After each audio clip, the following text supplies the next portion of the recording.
اسے لوگوں نے بتلایا کہ وہ تو نبی صلی اللہ علیہ وسلم تھے۔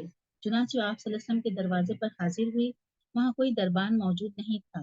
وہ اندر جا کر کہنے لگی کہ میں نے آپ کو پہچانا نہیں ہے اور جو ہے میں صبر کرتی ہوں۔ تو آپ صلی اللہ علیہ وسلم نے فرمایا صبر تو اس وقت کرنا چاہیے جب صدمہ شروع ہو۔ یہ بخاری کی حدیث ہے، یعنی شروع میں ہی ہمیں صبر کرنا چاہیے۔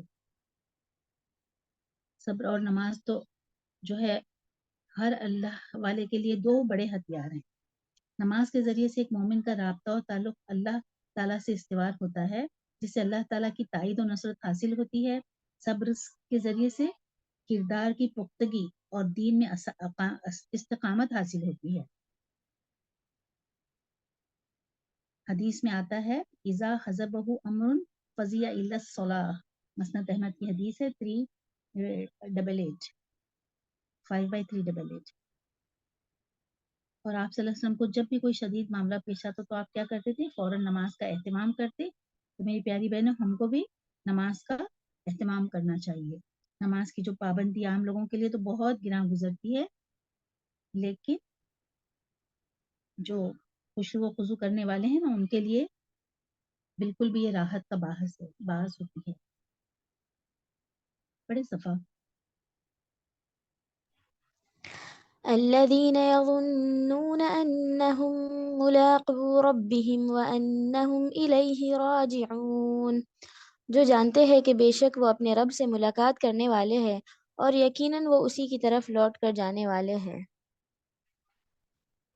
جو لوگ مرنے کے بعد اپنے پروردگار سے ملنے اور اس کے حضور جواب دہی کا یقین رکھتے ہیں، ان کے لیے نماز کی ادائیگی بھی مشکل نہیں ہوا کرتی، بلکہ اگر کوئی نماز چھوٹ جائے، نماز میں تاخیر ہو جائے تو ان کی طبیعت گراں بار ہو جاتی ہے، اور جب تک وہ نماز ادا نہ کرے انہیں چین نہیں آتا۔ اور جو لوگ روز آخرت پر پورا یقین نہیں رکھتے، ان کے لیے نماز ایک مصیبت اور مصیبت ہی بن جاتی ہے۔ ہاں، پڑھو صفا۔ يا بني إسرائيل اذكروا نعمتي التي أنعمت عليكم وأني فضلتكم على العالمين۔ اے بنی اسرائیل، میری اس نعمت کو یاد کرو جو میں نے تم پر انعام کی اور میں نے تمہیں تمام جہانوں پر فضیلت دی۔